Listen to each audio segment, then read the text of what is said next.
حضرت عمر رضی اللہ تعالی عنہ کا قول ہے، فرماتے ہیں کہ مجھے اس بات کی پرواہ نہیں ہوتی کہ میری دعا قبول ہو رہی ہے کہ نہیں ہو رہی، مجھے اس کی فکر رہتی ہے کہ دعا مانگنے کی توفیق مل رہی ہے کہ نہیں مل رہی، کیونکہ اللہ جب ناراض ہوتا ہے نا کسی سے، مانگنے کی توفیق چھین لیتا ہے اللہ تعالیٰ، اور مانگنے کی توفیق دی ہوئی، اس کا مطلب اگر ناراض ہے بھی تو اتنا زیادہ نہیں ہے، تھوڑا بہت ہے، وہ تلافی چاہتا ہے کہ آپ کر لو۔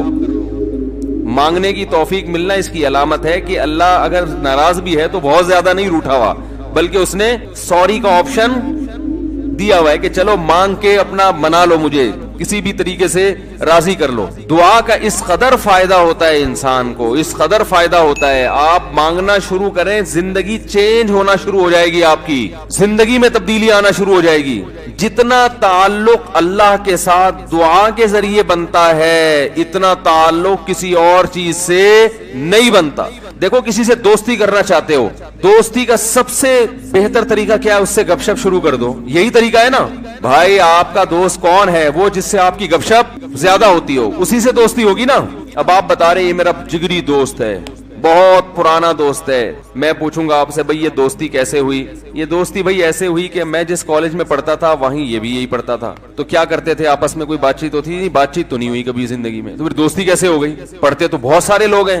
دوستی کے لیے سب سے پہلی چیز کیا ہے؟ بات چیت۔ دعا میں انسان بات چیت شروع کر دیتا ہے، کس کے ساتھ؟ اللہ کے ساتھ، تو اللہ اور بندے کا کنیکشن مضبوط ہونا شروع ہو جاتا ہے۔ اس لیے اہل اللہ کو تو اس کی پرواہ نہیں ہوتی کہ میری دعا قبول ہو بھی رہی ہے کہ نہیں ہو رہی ہے، وہ کہتے ہیں ہمیں مانگنے کی توفیق مل رہی ہے، معذرت کے ساتھ تھوڑی میں ابیوز لینگویج استعمال کرتا ہوں کہ بھاڑ میں جائے قبول ہونا، ٹھیک ہے نا، ہمیں تو اس بادشاہ کے دربار میں ہاتھ پھیلانے کی توفیق مل رہی ہے، بس ہمارے لیے اتنا کافی ہے، تعلق بحال ہے ہمارا اس سے۔ تو میں یہ عرض کر رہا تھا کہ کبھی ہماری جو دعائیں قبول نہیں ہوتی بسا اوقات اس کی وجہ یہ ہوتی ہے کہ ہمارا وہ عمل دعا ہوتا ہی نہیں ہے۔ جب دعا ہی نہیں ہوتا تو پھر اس میں قبولیت کہاں سے آ گئی؟ وہ تو ہم پڑھ رہے ہوتے ہیں الفاظ رٹا لگا کے ایک چیز کو، یعنی ایک پڑھنے کے انداز میں ہوتی ہے، وہ اس میں جذبات ہی نہیں ہوتے۔ جذبات کن لوگوں کے ہوتے ہیں؟ امام بخاری رحمہ اللہ تعالیٰ کی سوانے پڑھیں آپ، بچپن میں نابینا ہو گئے، والدہ تو آپ کو بڑا علم سکھانا چاہتی تھی، پریشان کہ اللہ یہ تو میرا بچہ ہی نابینا ہو گیا، تو رات کو مصلے پہ گڑ گڑا کے دعا مانگنا شروع کی، اے اللہ میرے بچے کی بینائی واپس لوٹا دے، اے اللہ اس کی بینائی واپس لوٹا دے۔ اتنا مانگا ہے کہ روتے روتے دعا مانگتے مانگتے آنکھ لگ گئی، خواب آیا، دو فرشتے آپس میں بات کر رہے ہیں کہ اللہ نے اس عورت کی دعا قبول کر لی ہے اور اس کے بچے کو بینائی لوٹا دی ہے۔ جب آنکھ کھلی ہے تو دیکھا کہ بچے کی بینائی واپس لوٹ چکی تھی، بینائی واپس لوٹ چکی تھی۔ ہندوستان میں ایک بزرگ تھے، رمضان نام تھا ان کا، یہاں کراچی ہجرت کر کے آ گئے تھے ہندوستان سے، تو جو کوئی اس طرح کے بڑے لوگ ملتے تھے نا جو بھی نیک ہوں پرہیزگار ہوں، تو میں ان سے تھوڑا سا انٹرویو لیتا تھا کہ آپ نے کوئی ایسی کوئی واقعہ دیکھا ہو، کوئی کرامت دیکھی۔ انہوں نے اپنا بڑا دلچسپ واقعہ سنایا، فرماتے ہیں کہ میں نے اپنی آنکھوں سے دیکھا کہ ہندوستان کے ایک علاقے میں جو بلوائی تھے نا، جو بلوا کرنے والے ہندو تھے، انہوں نے دہشت گردوں نے مسلمانوں کے علاقوں پہ حملہ کر دیا، مسلمان بہت تھوڑے تھے، مقابلہ نہیں کر سکتے تھے۔ کہتے ہیں کہ ایک بزرگ تھے وہیں کہیں مظاہر علوم کے یا دیوبند کے، مقصد میرا یہ نہیں ہے کہ کوئی دیوبند کے علاوہ کوئی بزرگ نہیں ہوتا، وہ چونکہ واقعہ ان کا اس لیے کوئی لوگ اس پہ بھی کہتے ہیں کہ اپنے مسلک کو وہ کر رہے ہیں، وہ اتفاق سے تھے وہاں کے، تو اس لیے میں نے بول دیا۔ تو وہ مکان کی چھت پہ کھڑے ہو گئے اور اللہ سے دعا مانگنے لگے، بہت گڑ گڑا کے دعا مانگی انہوں نے کہ اللہ ان لوگوں کے شر سے ہمیں بچا لے۔ تو یہ جو واقعہ سنانے والے تھے نا، انہوں نے مجھے خود بتایا، کہتے میں نے اپنی آنکھوں سے دیکھا کہ گھوڑوں پہ آسمان سے فرشتے نازل ہو رہے ہیں اور ان کے ہاتھ میں بڑی بڑی راڈیں ہیں، گزند ہیں، اور وہ زمین پہ نازل ہو کر انہوں نے ان بلوائیوں کے خلاف حملہ کر دیا، مارا ان کو۔ میں نے جب یہ واقعہ ایک دفعہ بیان کیا تو یوٹیوب پہ جب یہ واقعہ گیا تو اس علاقے کے جو مسلمان تھے ان کے کمنٹس آئے کہ یہ واقعہ یہاں پر ہوا ہے اور اس گاؤں میں ہوا ہے۔ نہیں آ رہی بات سمجھ میں؟ تو یہ کیا ہے؟ دعا مانگنے والے کی جو دعا ہے نا اس میں طاقت تھی، وہ مانگ رہا تھا گڑ گڑا کے۔ آپ نے دیکھا ہوگا آج کل ہم نماز استسقاء پڑھتے ہیں، بارش پھر بھی نہیں ہوتی، عموماً ایسا ہی چل رہا ہے سسٹم جو چل رہا ہے نا، نماز استسقاء پڑھ رہے ہیں، بارش نہیں ہو رہی، تو اللہ سے اچھی امید رکھتے ہیں کہ قبول ہوتی ہوں گی دعائیں، لیکن پہلے دعائیں نماز استسقاء کی فوراً قبول ہوتی تھی اور ان کا ظاہر بھی قبول ہوتا تھا۔ یہ ہم نے بھی اپنے بڑوں سے بھی سنا، میری دادی نے اللہ ان کی مغفرت کرے خود بتایا، انہوں نے بتایا کہ ہندوستان میں جب بارشیں برسنا ختم ہو جاتی تھی تو مظاہر علوم سے دیوبند سے علماء کی ایک جماعت نکلتی تھی سہارنپور سے, اور عورتیں, بچے, مرد, بوڑھے سب ان کے ساتھ نکل کے میدان میں جاتے تھے. خود انہوں نے اپنا واقعہ سنایا, کہہ رہے ہم جاتے تھے میدان میں بوسیدہ کپڑے پہن کے. نماز استسقاء میں یہی ہے نا کہ بوسیدہ کپڑے پہن کے جاؤ, اپنے مواشی کو بھی لے کر جاؤ اور شہر سے باہر جاؤ اور دھوپ میں اللہ سے گڑگڑا کے دعائیں مانگو. تو کہتے ہیں ہم جب جایا کرتے تھے بارش کی دعا مانگنے کے لیے تو اتنا یقین ہوتا تھا کہ بارش ہوگی کہ تمبو ساتھ لے کر جاتے تھے کہ جب بارش ہوگی نا تو وہاں دیگیں پکیں گی اور کھانا کھایا بھی جائے گا, خوشی میں کھلایا بھی جائے گا. تو وہ کھانے کا سامان گھر سے لے کر جایا کرتے تھے. انہوں نے بتایا کہ ہم نے خود دیکھا ہے کہ نماز استسقاء کے لیے دعائیں ہو رہی ہیں اور آسمان پہ بادل آئے اور بارش برسنا شروع, اور ہم سب کیا کر رہے ہیں, تمبو لگا کے کھانا کھا رہے ہیں خوشی میں. یہ میں نے خود سنا. نمازی تھی ماشاءاللہ, پرہیزگار تھی. مولانا عبد الرحیم رائے پوری رحمۃ اللہ علیہ سے بیعت بھی تھی وہ. یہ اس لیے فضائل سنا رہا ہوں کہ بھائی امید ہے کہ انشاءاللہ جھوٹ نہیں بولا ہوگا انہوں نے. وہ جھوٹ کیوں بولیں گی بھائی, ان کو کوئی پیسے مل رہے تھے. یہاں ہمارے پڑوس میں یہی اسی مسجد میں سامنے ایک ڈاکٹر صاحب رہا کرتے تھے, آپ کو معلوم ہوگا. یہاں ایک ڈاکٹر صاحب رہتے تھے نا سامنے والے گھر میں. ان کے والد صاحب بھی بوڑھے آدمی تھے. اللہ تعالیٰ اگر زندہ ہیں تو اور عمر میں برکت دے, انتقال ہو گیا تو اللہ ان کی مغفرت کرے. میرے سے بڑی گپ شپ تھی ان کی. مجھے بس یہ کہتے تھے آپ اتنے پتلے کیوں ہیں. اب تو میں تھوڑا موٹا ہو گیا, بہت ہی پتلا تھا. کہہ رہے ہیں آپ مولوی ہو کے اتنے باریک سے کیوں ہیں. وہ ایسی گپ شپ میں مذاق کرتے تھے. تھے جڑے ہوتے ہیں نا کچھ زندہ دل قسم کے, لاہور کے تھے, پنجاب کے اصل. تو انہوں نے بھی, ان سے بھی گپ شپ ہوتی تھی. انہوں نے بھی ایسے, میں نے ان کو بتایا کہ ہماری دادی سے ہم نے سنا کہ وہاں ہندوستان میں جب جایا کرتے تھے نماز استسقاء کے لیے تو بارش ہو جاتی تھی. آپ نے کبھی ایسا دیکھا؟ انہوں نے کہا ہم نے خود اپنی آنکھوں سے دیکھا. انہوں نے اپنے 2 واقعات سنائے. ایک انڈیا کا, وہ انڈیا کے پنجاب سے ان کا تعلق تھا. کہنے لگے کہ ایک مرتبہ بارش رک گئی تو ہم بارش کے لیے یعنی دعا مانگنے کے لیے نماز استسقاء کے لیے گھر سے نکلے. سنت یہ ہے کہ نماز استسقاء میں آپ ایک تو آبادی سے دور جائیں, نمبر 2 تھوڑے بوسیدہ کپڑے پہن کے جائیں, سب جائیں, بچے بھی جائیں, عورتیں بھی جائیں, مرد بھی جائیں, بوڑھے بھی جائیں, سب لوگ جائیں, اور بہت لمبی دعا مانگی جائے, بہت اطمینان کے ساتھ دعا مانگی جائے. تو کہتے ہیں کہ ہم جب نکل کے جا رہے تھے تو ہندو یہ کہہ رہے تھے یہ موسلے بارش برسانے جا رہے ہیں. ہندوؤں کو اتنا یقین تھا, موسلے کہتے ہیں نا, موسلی ہندو زیادہ تر موسلے ہی کہتے ہیں مسلمانوں. تو کہہ رہے تھے کہ یہ کیا کرنے جا رہے ہیں, موسلے بارش برسوانے جا رہے ہیں. کہتے ہیں کہ جب گئے ہیں دعا مانگی ہے, انتہائی شدید گرمی. آج نماز استسقاء بھی ایئر کنڈیشن ہال میں ہوتی ہے, اور توبہ ووبہ کا تو کوئی تصور ہوتا ہی نہیں ہے, کوئی گناہوں سے توبہ بھی کرے. وہ تو یہی ہوتا ہے, اللہ میں پھر فلم دیکھوں گا, جیسی بارش ہوگی تو میں کیا دیکھوں گا جا کے. تو گناہ سے تو قرآن کیا کہتا ہے, یا قوم استغفروا ربکم, گناہوں سے معافی مانگو, یرسل السماء علیکم مدرارا, آسمان سے موسلا دھار بارشیں برسائے گا. تو نماز استسقاء کا جو کانسیپٹ تھا وہ یہ تھا کہ آپ اللہ سے اپنے تمام گناہوں کی معافی مانگیں. تو گناہوں کی معافی کا تو ہمارے ذہن میں ہی نہیں ہوتا, اور وہ امام پہ ڈال دیتے ہیں جو بیچارہ دعا مانگ رہے ہیں کہ اس کی وجہ سے قبول نہیں ہوئی. وہ تو اخلاص سے مانگ رہا ہوتا ہے. مسجد کا امام جو ہے وہ پبلک میں ایسے ایسے ماشاءاللہ بدماشوں کی کثرت ہوتی ہے. کوئی بہن کی وراثت کھا کے بیٹھا ہے, کوئی یتیم کا مال دبا کے بیٹھا ہوا ہے. چلو اب دبا لیا, مال کھا لیا, اب توبہ تو کرنا کہ اللہ میں واپس دے دوں گا. وہ نہیں ہوتا, اللہ میں قحط سے مر جاؤں, بارش نہ ہو کوئی مسئلہ نہیں ہے, میں مر جاؤں گا قحط سے, مگر میں بہن کا پلاٹ واپس بولو بھائی نہیں کروں گا. تو پھر کہاں بارش ہوگی میرے بھائی. اللہ کہہ رہے ہیں تم بدماشی چھوڑنے کے لیے تیار نہیں ہے. تو وہ انہوں نے اپنا واقعہ سنایا کہ ہم گئے, ہم نے دعا مانگی, اور وہ جو ہمارے امام صاحب تھے انڈیا میں, کوئی جالندھر یا کوئی لدھیانہ کا واقعہ ہے, کہہ رہے ہیں وہ سردے میں گئے ہیں اور اوپر سے اتنی شدید گرمی تھی کہ وہ ہماری کمر جو ہے نا دھوپ کی وجہ سے ایسا لگ رہا تھا جل جائے گی. مگر امام صاحب جو سردے میں جا کے روئے اور پبلک کو رلایا انہوں نے کہ اللہ جب تک بارش برسے گی نہیں یہاں سے ہم ہلیں گے نہیں. یہ اب دیکھیں جس کو اطمینان ہوگا وہ اتنی دیر تو سردے میں پڑا رہے گا, ورنہ وہ کہے گا یار کچھ ہونے والا تو ہے نہیں, خام خامے کمر جلا کے آ جاؤ. کہہ رہے ہیں وہ انہوں نے گڑ گڑائے ہیں, وہ ایسا گڑ گڑائے ہیں اور کمر ہماری جل جل کے لگ رہا تھا کہ وہ خراب ہی نہ ہو جائے. اور پھر انہوں نے مجھے خود سنایا واقعہ, کہتے ہیں ہم نے دیکھا کچھ دیر ہوئی ہے, اس کے بعد گہرے بادل آئے ہیں اور وہیں بارش برسنا شروع ہو گئی ہے. اور کہہ رہے ہیں جب تیز بارشیں ہوئی ہیں تو ہم جب واپس آ رہے تو ہندو ہنس رہے اور کہہ رہے تھے یہ موسلے بارش برسوا کے آ رہے ہیں. ہندوؤں کو بھی یقین ہوتا تھا یہ موسلے بڑے تیز ہیں. آج کا جو موسلا ہے میرے بھائی ہم جیسے نالائقوں پر مشتمل ہے, تو پھر ہم اپنی ذمہ داری پوری نہیں کر رہے. اللہ کہتے تمہیں یقین نہیں ہے, تو پتہ نہیں کیا کر رہا ہے یہاں بیٹھ کے ادھر توجہ. میں تو دیکھا ہے دعا مانگتے مانگتے نا جیب میں چیک کر رہے ہوتے ہیں کتنے پیسے پڑے ہوئے ہیں, 5,000 کا تو ہے نا, وہ خراب تو نہیں ہوا. ہاں بھائی آمین, پھر وہ آمین. پھر وہ تھوڑی دیر میں یہاں کھجائے گا، پھر ادھر کھجائے گا، 10 کام ہو رہے ہیں، دل نہیں لگ رہا، ایک فارمیلٹی پوری ہو رہی ہے، تو یہ کیسے حساب چلے گا میرے بھائی؟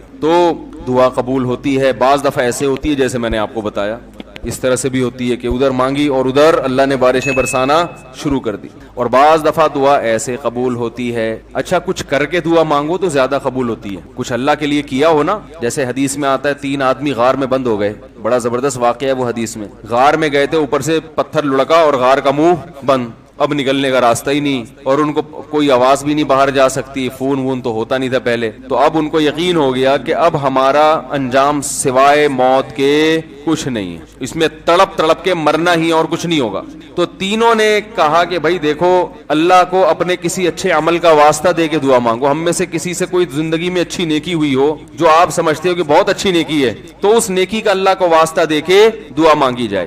تو مشہور حدیث ہے، جلدی جلدی مکمل کرتا ہوں۔ ایک نے کہا اللہ میں بکریاں چراتا تھا، گھر آیا، اپنے بچوں کو دودھ پلانے سے پہلے میں نے کہا والدین کو پلاؤں گا، والدین سو گئے تھے، تو ساری رات سرہانے ان کے سرہانے کھڑا رہا تھا میں سر کے پاس، ان کو جگاؤں گا بھی نہیں کہ نیند خراب ہو، اور ایسا بھی نہیں ہوگا کہ پہلے بچوں کو پلا دوں، پہلے ماں باپ بعد میں اپنے بچے، پوری رات پیالہ لے کے سر کے کنارے کھڑا رہا، جب صبح اٹھے پھر ان کو پلایا، اٹھا بھی نہیں رہا۔ والدین کی خدمت کتنی بڑی نیکی ہے، دیکھو اللہم ان کنت فعلت ذلک ابتغاء وجہک فاصرف عنا ما نحن فیہ فاکشف عنا ما نحن فیہ، اے اللہ اگر میں نے یہ تیرے لیے کیا تھا اور تجھے یہ میری نیکی پسند آ گئی ہے تو آج جس مصیبت میں مبتلا ہے اللہ اس مصیبت سے ہمیں نجات دے دے۔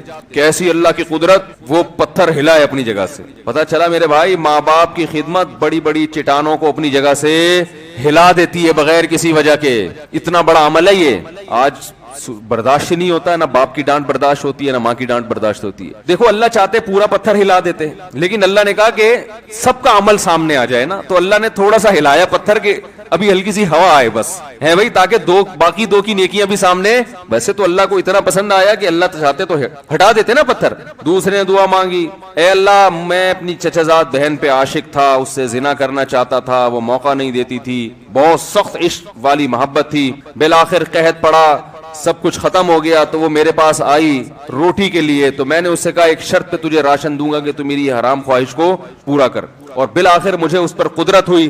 جب میں زنا کے، وہ مجبور ہو گئی بیچاری، جب میں زنا کے بالکل قریب پہنچ گیا تو اس نے مجھے اللہ تیرے عذاب سے ڈرایا، اتق اللہ ولا تفض الخاتم الا بحقی، کہ تو یہ کام کر تو رہا ہے مگر تو اللہ سے ڈر۔ اے اللہ میں اس حالت میں کہ مجھے اس پر مکمل قدرت ہو چکی تھی اور میں عرصے سے تلاش میں تھا کہ یہ میری دسترس میں آئے، آج جب مجھے موقع ملا اور بالکل قریب پہنچ گیا زنا سے، تو اس نے مجھے کہا اللہ سے ڈر، تو اللہ میں تیرے خوف سے پیچھے ہٹ گیا۔ ان کنت فعلت ذلک ابتغاء وجہک، اے اللہ صرف تیرے لیے کیا تھا، اگر تو اس عمل کو قبول کرتا ہے تو آج جس مصیبت میں مبتلا ہیں اس مصیبت سے ہمیں نجات دے دے۔ حدیث میں آتا ہے پتھر مزید تھوڑا سا لڑک گیا، اور کیا ہے کہ دھوپ بھی آنا شروع، ہوا بھی، لیکن ابھی نکل نہیں سکتے تھے کیونکہ اللہ تیسرے کا عمل بھی سامنے لانا چاہتا تھا۔ تیسرے نے کہا اللہ میں فلاں شخص کے پاس مزدوری کیا کرتا تھا، مزدوری چھوڑ کے چلا گیا، ایک مزدور تھا میرے پاس، مزدوری لیے بغیر وہ چلا گیا، تو اس کی جمع پونجی سے میں نے کاروبار کیا، بہت کاروبار بڑھ گیا، بہت عرصے کے بعد وہ آیا تو اس نے کہا میری جو مزدوری تھی دے دو، تو میں نے کہا بھائی تیرے پیسے سے میں نے یہ بزنس کیا، یہ سینکڑوں اونٹ، گائے، بیل، بکریاں، یہ سب تیری ہیں۔ وہ بھی ایسا نیبو نچوڑ کم بخت ساری چیزیں اٹھا کے لے گیا۔ وہ اتنی معاملات میں آج کل کون صاف ہوتا ہے کہ بھائی تمہارے پیسوں سے کیا تو لے جاؤ، تو وہ بھی لے گیا، تو میں نے بھی دے دیا۔ میں نے کہا اللہ میں حرام کا نوالا نہ جائے میرے پیٹ میں، تو اللہ اگر میں نے تیرے لیے کیا تھا تو جس مصیبت میں مبتلا ہوں اس مصیبت سے ہمیں نجات دے دے۔ حدیث میں آتا ہے پتھر مزید لڑکا ہے، فخرجوا یمشون، بڑے آرام سے باہر نکل گئے۔ تو دیکھو اس سے پتہ چلتا ہے اللہ کے لیے کچھ قربانی دی ہو تو پھر دعائیں ٹھا کر کے قبول ہوتی ہیں۔ جو لوگ بینک کی ملازمت چھوڑ دیتے ہیں، بڑی قربانی ہے، ان کی دعائیں بہت تیزی سے قبول ہوتی ہیں۔ داڑھی رکھنے کا ماحول نہیں ہے لیکن آپ رکھ لو اللہ کے لیے، دعائیں انشاءاللہ تیزی سے قبول ہونا۔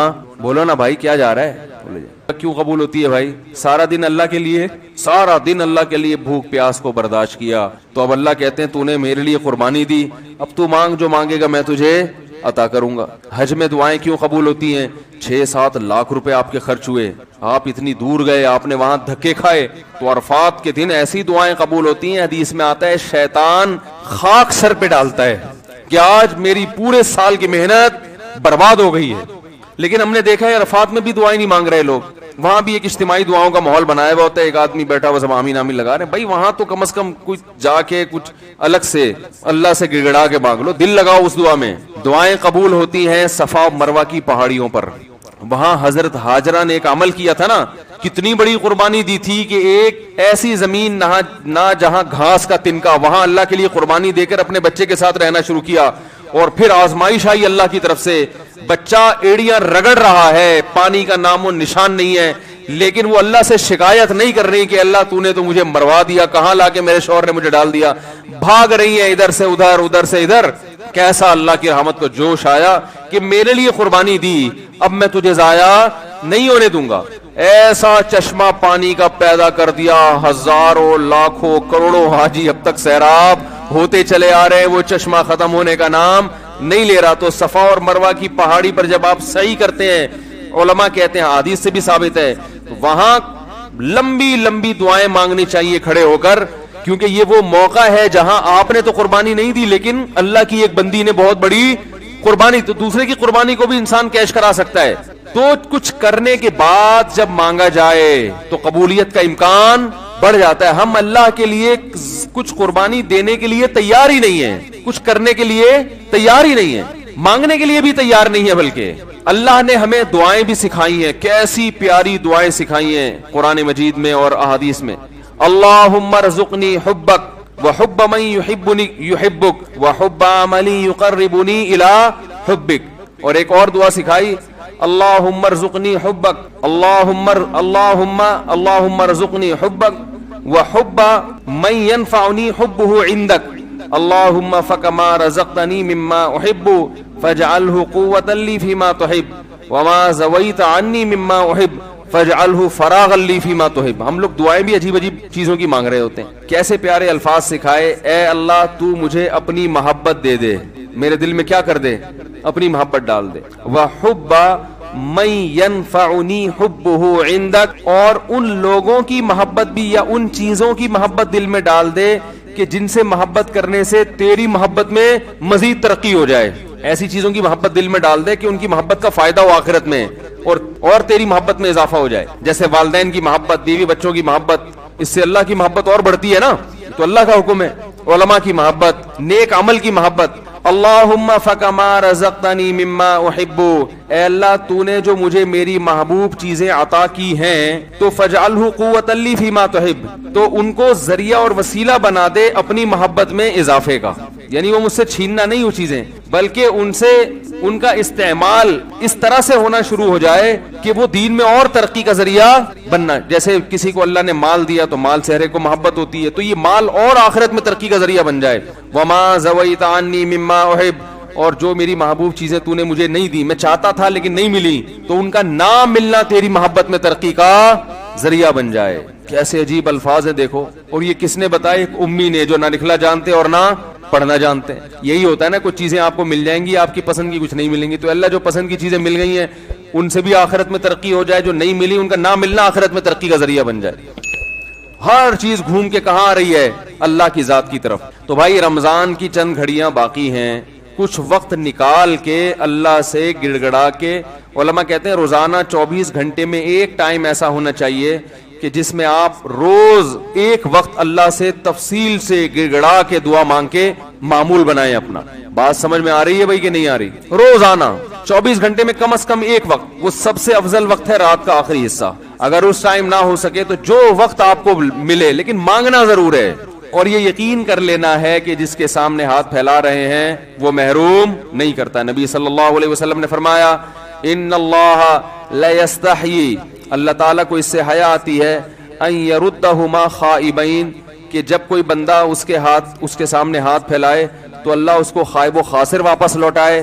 اس بات سے اللہ کو حیا آتی ہے. تو وہ قبول ہوگی, یا تو اللہ وہی چیز عطا کر دیں گے, یا اللہ تعالیٰ اس کا کوئی نعم البدل عطا کر دیتے ہیں. وہ نعم البدل عطا ہوتا ہے تو آپ کو وہ چیز نظر نہیں آ رہی ہوتی, نعم البدل کو آپ سمجھتے ہی نہیں کہ یہ نعم البدل ہے. اور بعض دفعہ اللہ ایسا کرتے ہیں کہ جو چیز آپ مانگ رہے ہیں وہ نہیں ملتی، لیکن کوئی مصیبت آنے والی ہوتی ہے جو اللہ آپ سے ٹال دیتے. آپ کہہ رہے ہیں کہ اللہ اس مریض کو شفا دے دے، وہ ٹھیک نہیں ہو رہا، وہ دوسرا بھی مرنے والا تھا، وہ دوسرے پر بیماری حملہ کرنے والی تھی، اللہ نے اس کو حملے سے روک لیا، کتنا بڑا فائدہ ہو گیا. اور بعض دفعہ یہ ہوتا ہے کہ جو چیز آپ مانگ رہے ہیں وہ نہیں ملتی، لیکن اس مانگنے سے جو مقصد تھا وہ مقصد مل جاتا ہے. آپ کو کوئی پریشانی آئی، آپ دعا مانگ رہے ہو اللہ وہ پریشانی ٹال دے، اللہ نے وہ پریشانی تو نہیں ٹالی، لیکن اس کی وجہ سے جو آپ کا دل پریشان ہو رہا تھا وہ دل کی پریشانی کو دور کر دیا، تو مقصد حاصل ہو گیا کہ نہیں ہو گیا؟ ارے آپ مانگ رہے تھے اللہ غربت دور کر دے، تو غربت کی وجہ سے ٹینشن ہو رہی ہے نا، اللہ نے ٹینشن دور کر دی جو پیسے سے مقصد ہے. ہو غریب مگر مزہ ویسے آ رہا ہے جیسے مالداروں کو آتا ہے.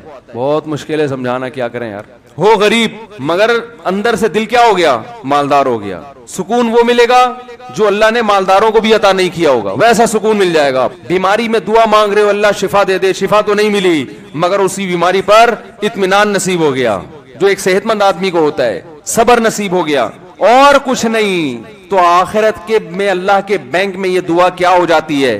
جمع ہو جاتی ہے، اور آخرت میں اس کا اجر ملے گا. ایک روایت میں آتا ہے جب بندہ دیکھے گا اپنے عمل کو قیامت کے دن، اے اللہ یہ اتنی ساری چیزیں میرے لیے گفٹ، یہ کیا؟ اللہ کہیں گے یہ تیری وہ دعائیں ہیں جو آخرت کے لیے ہم نے اسٹاک کر دی تھیں. وہ کہے گا کاش میری کوئی دعا بھی قبول نہ ہوئی ہوتی. تو میرے بھائی اہل اللہ اس لیے مانگتے ہیں. اور دیکھو ایک آخری بات کہ قبول نہ کرنا کس کا کام ہے؟ اللہ کا. دیکھو جب ہم کوئی بیمار ہوتا ہے تو ہم کہتے ہیں یار اس کو ہاسپٹل میں ایڈمٹ کرواؤ، جو اپنی ذمہ داری ہوتی ہے آپ وہ پوری کرتے ہیں.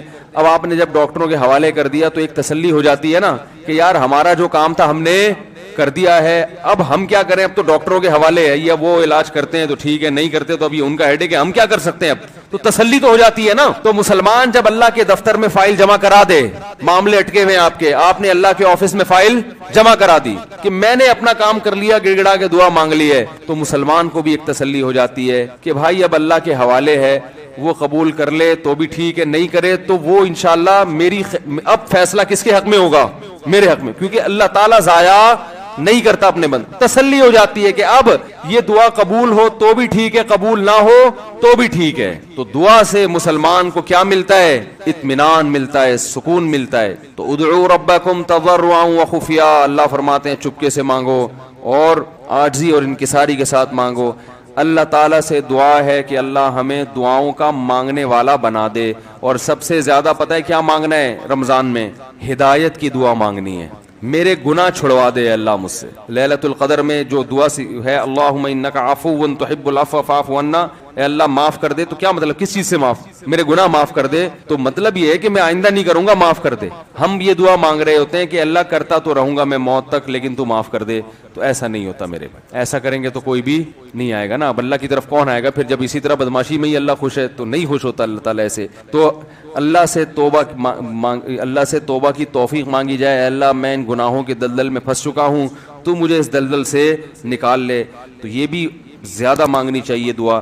پہلے زمانے میں اس بات کا لوگ بہت زیادہ خیال کیا کرتے تھے کہ کسی سے اصلاحی تعلق ہو اور ہم اس سے اپنی اصلاح کروائیں. اللہ تعالیٰ نے نبی صلی اللہ علیہ وسلم کو بھیجا، کتاب بھی دی، اور آپ صلی اللہ علیہ وسلم کے بارے میں بتایا کہ یزکیہم، نبی صلی اللہ علیہ وسلم صحابہ کرام کو کتاب بھی دیں گے، حدیث بھی بتائیں گے اور ان کا تزکیہ بھی کریں گے، یعنی ان کی اصلاح بھی کریں گے، ان کو ظاہری اور باطنی برائیوں سے پاک کریں گے. تو نبی صلی اللہ علیہ وسلم کی ذمہ داریوں میں ایک بہت بڑی ذمہ داری یہ تھی کہ اپنے ساتھ اٹھنے بیٹھنے والوں کو، اپنے اوپر ایمان لانے والوں کو صحیح انسان بنا دینا، کہ وہ اخلاقی برائیوں سے اور جسمانی برائیوں سے پاک اور صاف ہو جائیں. کچھ برائیاں اخلاقی ہوتی ہیں اور کچھ ہوتی ہیں جسمانی برائیاں وہ نظر آتی ہیں، ان کا برا ہونا آسانی سے سمجھ میں آتا ہے، اس لیے اس میں نظریات کی اصلاح کی زیادہ ضرورت نہیں ہوتی، کانسیپٹ کلیئر کرنے کی زیادہ ضرورت نہیں ہوتی. چوری سب کو پتا ہے بری چیز ہے، اور مسلمان نماز چھوڑنے کو برا سمجھتا ہے چاہے وہ عمل کرے نہ کرے. لیکن جو اندر کی بیماریاں ہیں جس کو اخلاق کہا جاتا ہے، تو اخلاق کی اصلاح کرنا بھی نبی صلی اللہ علیہ وسلم کے منصب میں داخل تھا۔ آپ صلی اللہ علیہ وسلم کو جو اللہ نے نبی بنایا تو آپ کی ذمہ داریوں میں ایک ذمہ داری یہ تھی کہ صحابہ کرام کے اخلاق کو درست کرنا۔ اخلاق کہتے کس کو ہیں، اس کو بہت اچھی طرح سے سمجھنے کی ضرورت ہے، کاش یہ سمجھ میں آ جائے۔ اخلاق کا مطلب ہمارے ہاں عرف میں جو سمجھا جاتا ہے وہ یہ ہے کسی سے مسکرا کے بات کرنا اور اچھے لہجے میں بات کرنا، لیکن آپ کو پتا ہے بہت سے 2 نمبر لوگ یہی کام کر رہے ہوتے ہیں، چاپلوسی، چمچہ گیری کرنے والے، چاپلوس، ان کے اخلاق بہت اچھے ہوتے ہیں۔ لالچی لوگ حضرت جی کر کے زمین میں گڑنے والے، لیکن ان کا کوئی مفاد ہوتا ہے، شہرت کے بھوکے ہوتے ہیں یا دولت کے بھوکے ہوتے ہیں، ایسے میٹھے لہجے میں بات کریں گے۔ قرآن نے منافقوں کی علامت بتائی ہے، وَإِن يَقُولُوا تَسْمَعْ لِقَوْلِهِمْ، کہ جب یہ بات کریں گے تو اے نبی ان کے لہجے میں اتنی چاشنی، اتنی مٹھاس ہوتی ہے کہ آپ ان کی بات سنیں گے غور سے، یعنی پیغمبر صلی اللہ علیہ وسلم بھی سنیں گے ان کی بات کہ بھئی کیا شاندار بات کر رہے ہیں، ایسی بلاغت اور ایسی چاشنی اور لب و لہجے میں ایسی نرمی۔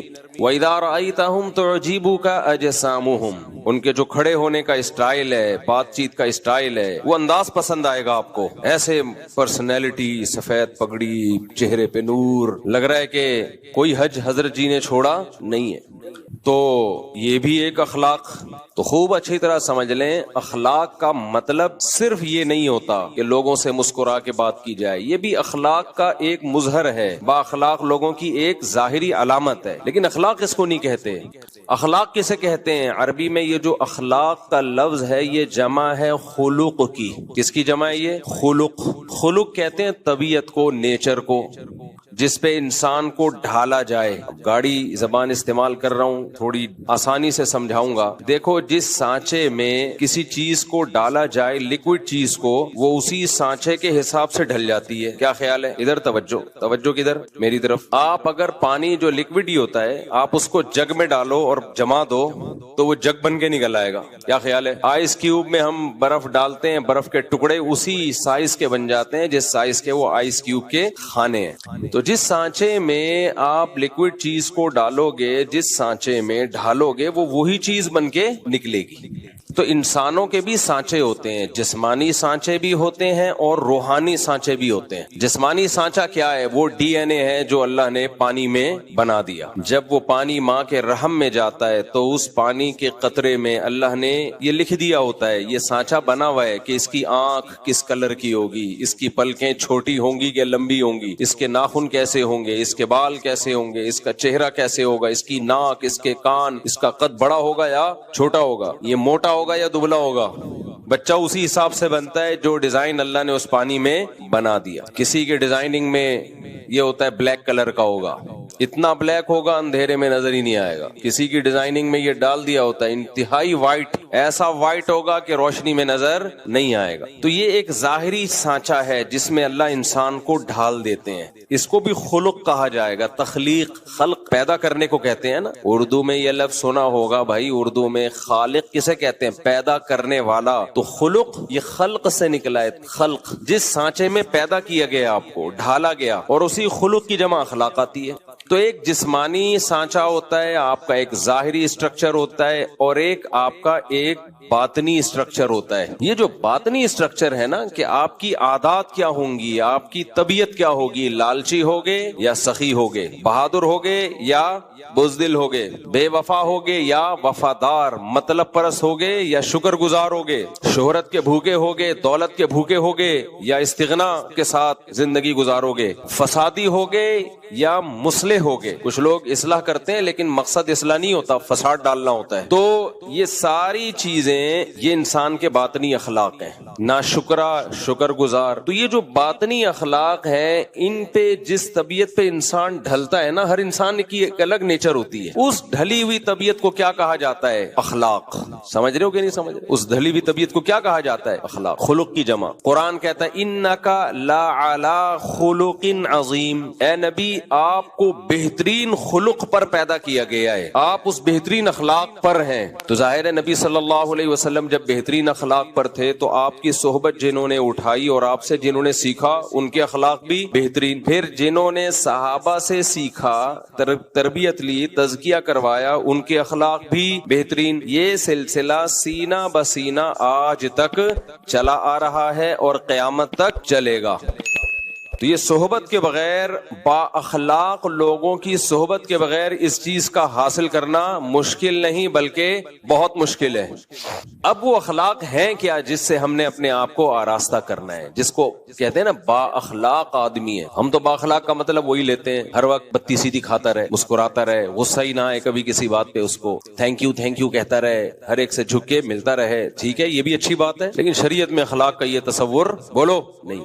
بعض دفعہ غصہ کرنا اخلاق کا تقاضا ہے، سخت لہجے سے بات کرنا آپ کے با اخلاق ہونے کی علامت ہے، جھک کے نہ ملنا آپ کے با اخلاق ہونے کی علامت. چاپلوسی کرنے والے جھک کے مل رہے ہوتے ہیں. تو اسلام میں اخلاق کا تصور یہ ہے کہ آپ کے دل میں لالچ نہ ہو، آپ شہرت کے بھوکے بولو نہ ہو، آپ میں دولت کی ہوس بولو نہ ہو، آپ میں تکبر نہ ہو کہ ہم چما دیگر نیس، میں ہی ہوں دنیا میں پیدا ہوا جس کو سب پتا ہے، باقی سارے کیا ہیں بے وقوف. اپنی رائے کو ہمیشہ سپیریئر سمجھنا کہ میں غلطی نہیں کرتا، میری رائے ہمیشہ کیا ہوتی ہے درست، باقی سب غلط. ناشکری، جنہوں نے کھلایا پلایا احسانات کیے ان کی چھوٹی چھوٹی باتوں کو رائی کا پہاڑ بنا دینا، کسی شخصیت کے بڑے ہونے یا چھوٹے ہونے کا لحاظ کیے بغیر ہر ایک سے ایک جیسا معاملہ رکھنا، یہ بھی بد اخلاق آدمی کی علامت ہوتی ہے. کون خاندان کا بڑا ہے، کون آپ کا محسن ہے، نہیں بھائی سب کو ایک لاٹھی سے ہانکا جائے. عورت کا اپنے شوہر کو ویلیو نہ دینا، احترام نہ کرنا، وہ سمجھنا کہ میں اور یہ برابر ہے، یہ بھی بد اخلاق عورت کرتی ہے ایسا. بھائی اگر دونوں ایک جیسے ہوتے تو یہ آپ کو چھوڑ دے، آپ کی کیا حیثیت رہے گی سوسائٹی میں. آج ہماری خواتین یہ بات بہت کہتی ہیں کہ جتنی ضرورت مرد کو ہماری ہے ہمیں اتنی ہی ضرورت ہے. نا نا نا نا، آپ کو مرد کی ضرورت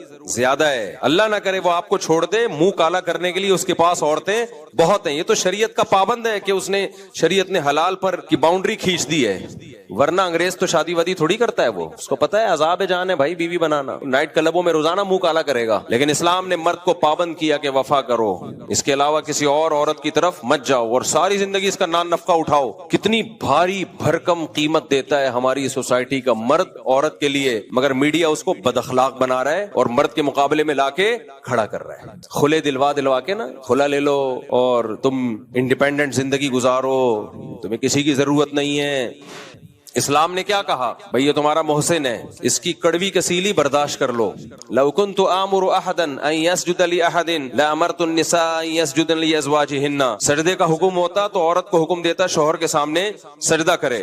یہ باتیں پہلے مائیں بچیوں کو سکھاتی تھیں. بھئی اونچ نیچ ہر گھر میں ہوتی ہے، برداشت کر لو. نا نا نا، آج کل اینٹ کا جواب پتھر سے. لیکن آپ ان خواتین کو دفتروں میں دیکھیں، nice to meet you, attitude ایسا خاندانی، باس کے ساتھ ایسے ان کا جو بیہیویئر ہے باس کے ساتھ بڑا زبردست. تو بھائی ہم برابر کے ہیں، برابر کے ہونے میں بھائی مرد کا فائدہ ہے. مرد کہے گا برابر کے ہیں، نکلو پتلی گلی سے یہاں سے. انگریز کی بیوی اور انگریز برابر ہوتے ہیں، اس لیے انگریز کہتا ہے کہ شادی کرو. 50 سال میں بڈھے ہو کے تو کر رہا ہوتا ہے بیچارہ شادی. ہمارے ہاں ٹین ایجر لڑکے پھنس چکے ہیں میری بیانات سن کے. 18 20 سال کے لونڈے شادی کر کے میرے بیانات سن کے شادی کی اور پھنس گئے.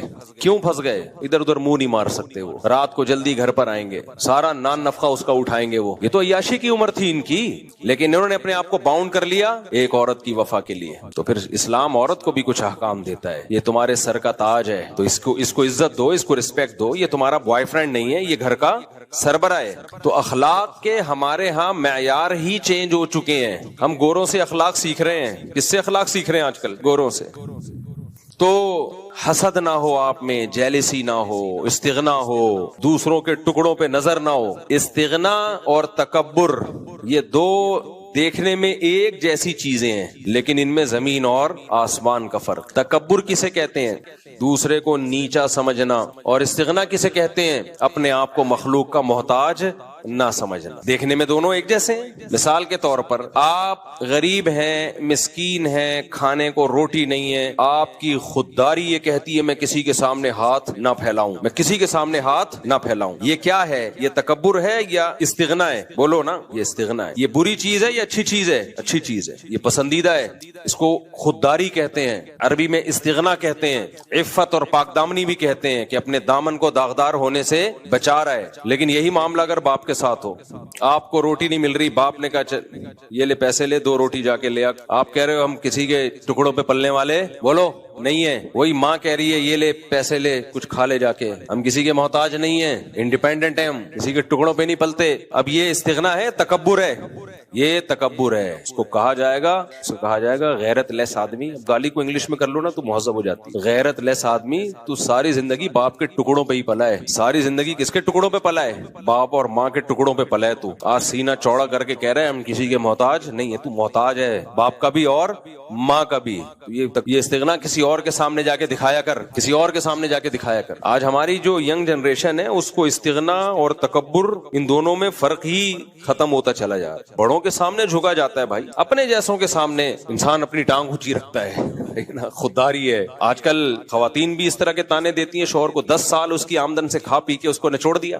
اب پھر اس طرح کے تانے کہ ہم تمہارے ٹکڑوں پہ پلنے والے نہیں ہیں. مرد جب بڈھا ہو جائے نا ہماری سوسائٹی میں اس کے ساتھ بہت برا ہوتا ہے. ان خواتین کے ہاں جن کی دینی تربیت نہیں ہے, جس عورت کی دینی تربیت ہے, اچھے خاندان کی ہے, وہ بڑھاپے میں اپنے شوہر سے زیادہ محبت کرتی ہے. وہ بچوں کی سائڈ کبھی بھی نہیں لیتی, وہ بااخلاق ہوتی ہے. وہ کہتی ہے بھائی میری زندگی میں پہلے یہ آیا ہے, تم بعد میں. تمہیں بھی میں نے جو پالا ہے نا, اس نے شیلٹر دیا تھا تو اچھے طریقے سے پال لیا, یہ شیلٹر نہ دیتا تو دھکے کھاتی میں تمہیں لے کے. لہذا اب اگر کبھی جھگڑا ہوگا تو میں اپنے شوہر کی سائڈ لوں گی, بیٹوں کی سائڈ نہیں لوں گی. ایسی خواتین بھی ہے, عزت دار خاندان سے ان کا تعلق ہے, غیرت مند ہے, لیکن ایسی بھی ہیں کہ نچوڑ لیا اس کو.